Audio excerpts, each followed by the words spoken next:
Signal location, CP274, here we go. Might be a slow trip, look for a stop signal.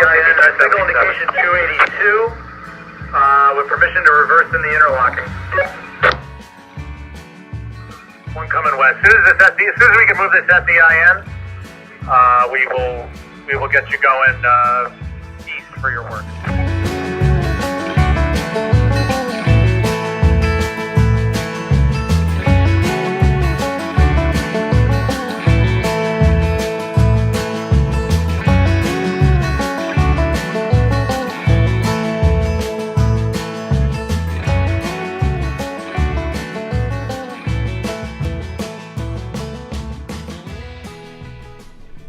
Welcome back.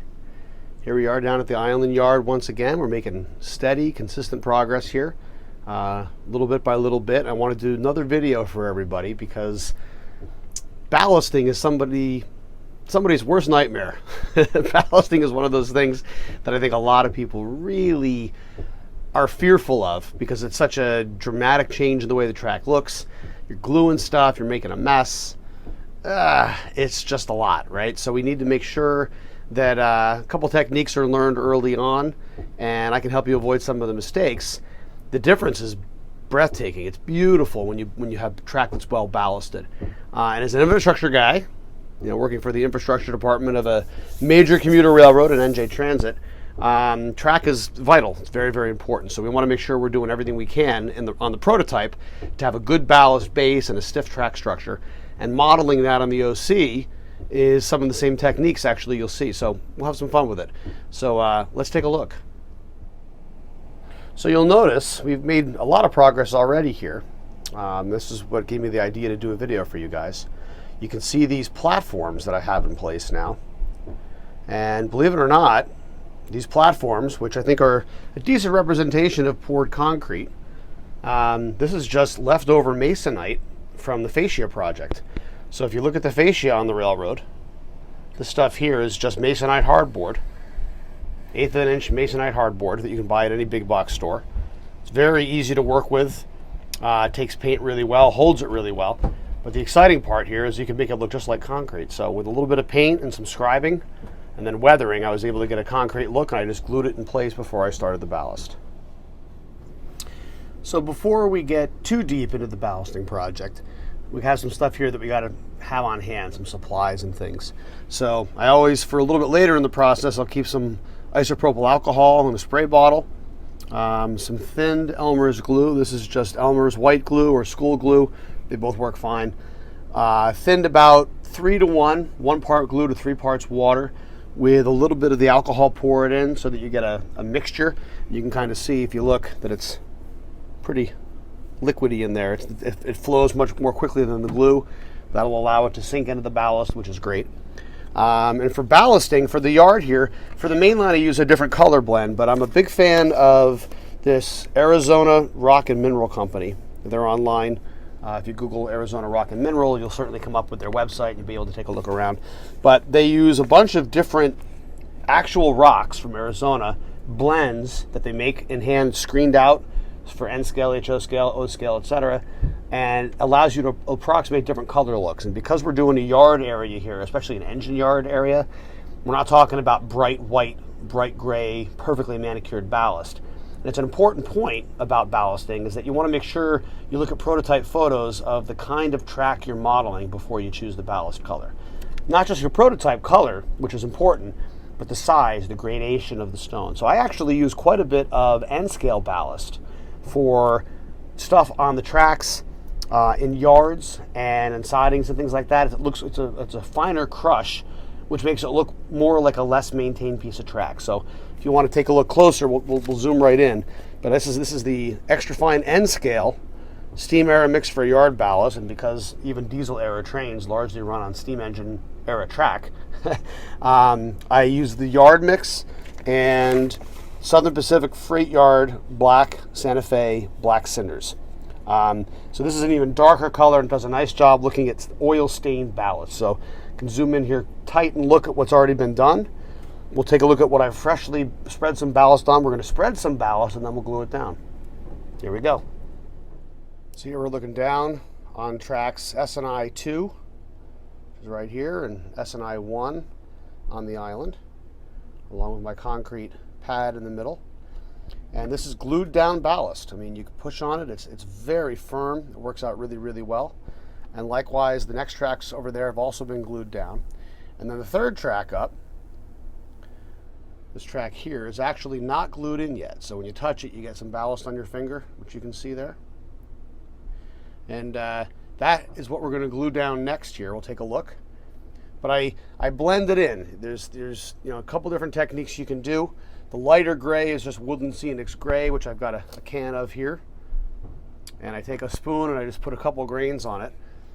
But we're blending it in, and we just feather it in here, and we use our brush to clean off the sides of the rail. Right? And then to tamp down the middle. And once the ballast is off the rail, we really can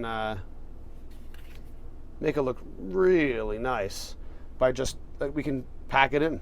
Our finger helps pack it in between the ties there, very gently.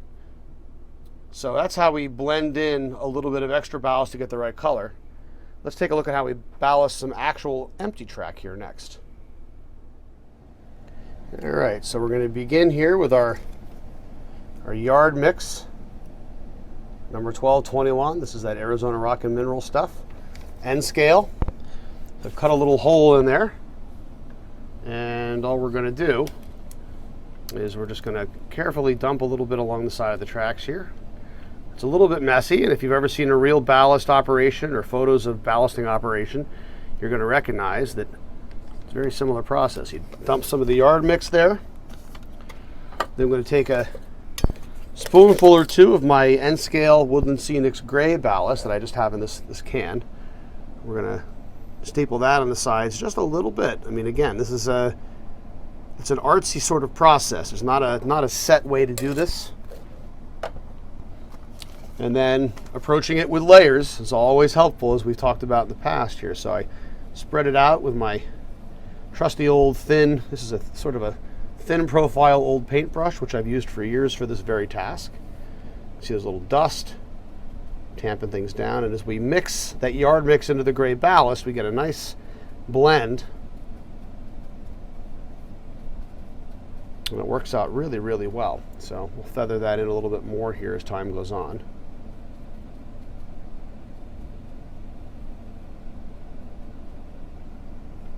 And then we're going to add a next layer, and now we get in here with our black cinders. Black cinders go in the middle, because that's where the oil would drip. So in a yard environment, you're modeling some of the weathering right up front with the ballast. We do a darker layer right in the middle here.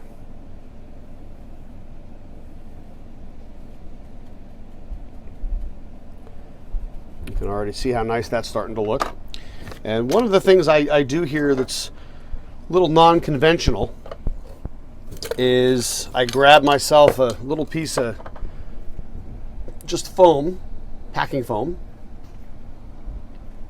and again I take it and I just gently rub it against the side of the rail, just back and forth here, as you can see. And what that does is you can see how it pushes ballast out from the rail onto the ties, and then I can use my finger to just sort of snuggle that down between the ties, and it gives you a nice even look. Having ballast up on the rail web, I think, takes away a lot from the effect. But you can see this is not complicated work. A real challenge is just using the right materials. So even without glue, that already looks a heck of a lot better. I think you'd agree. So let me do a little bit more of this track, and then we'll apply some glue. Now this is the spot where it gets a little freaky. Spreading ballast out with a brush is one thing, blending it in, you start to feel good about yourself. And this is where you put a bunch of glue on there and it's like, oh my God, what have I done? This is a disaster. This is going to ruin everything. But have faith. There's a method to the madness here. One of the keys is the alcohol. So isopropyl alcohol, the nice part about any alcohol is that it's a non-polar fluid.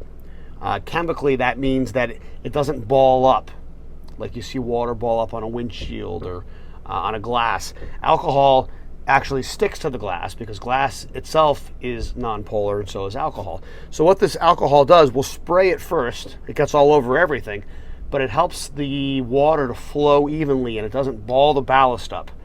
But you're going to see, we flood it with glue. There's a lot of glue that goes into this. And the key is to have a little bit of faith and let that glue dry totally. It's about 2 days of drying time, which we'll talk about again here in a second once you see it. But let's dig right in. Worry not. This is the scary part, but we're going to get through it.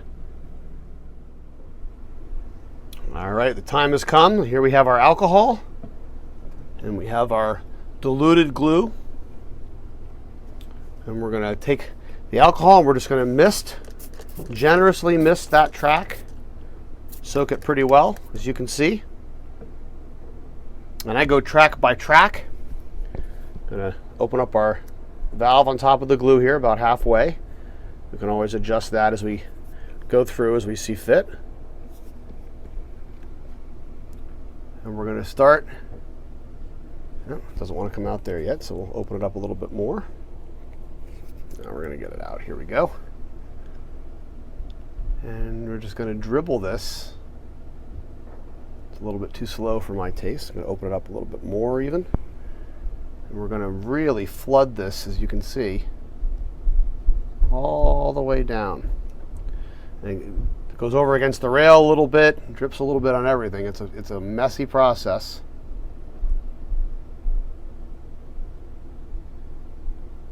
But there's a method to the madness here, and what we're doing is the reason it's diluted is what it will do is sink down into the ballast here.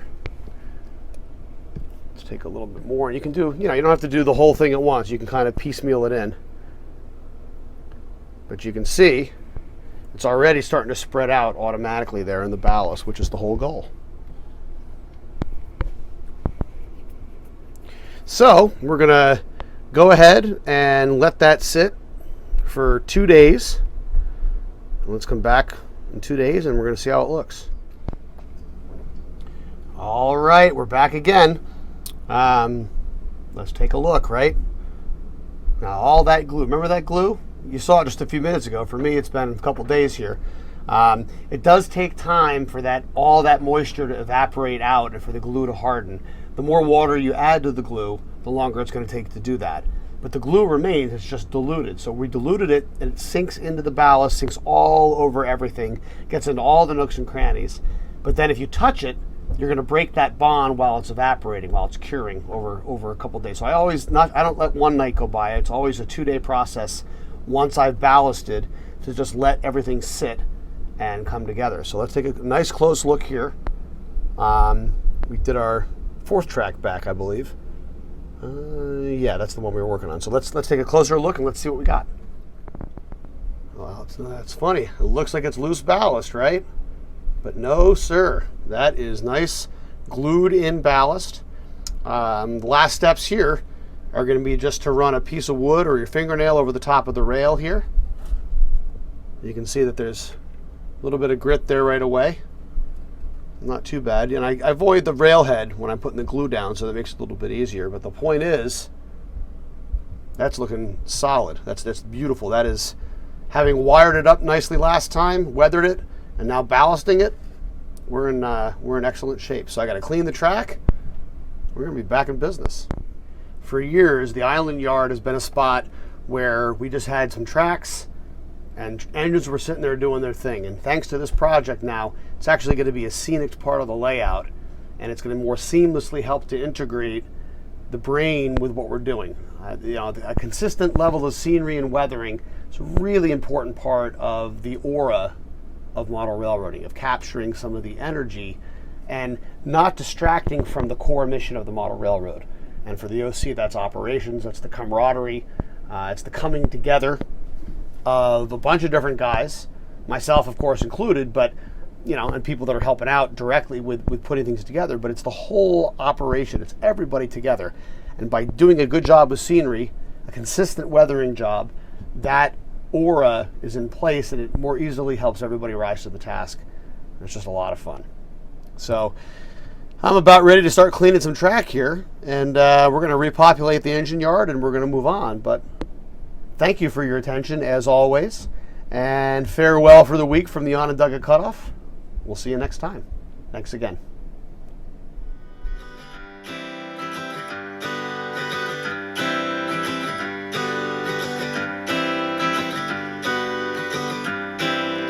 Light came through my window just before the break of day. Sun-soaked waves now beckon me, so I'll be on my way. On a path that's overgrown. It's a long way back home. I was trapped and lonely, wondering what I'm going through. Waiting for the winds of change to tell me what to do. And the winds of change have blown. It's a long way back home. And so long, there'll be nothing new.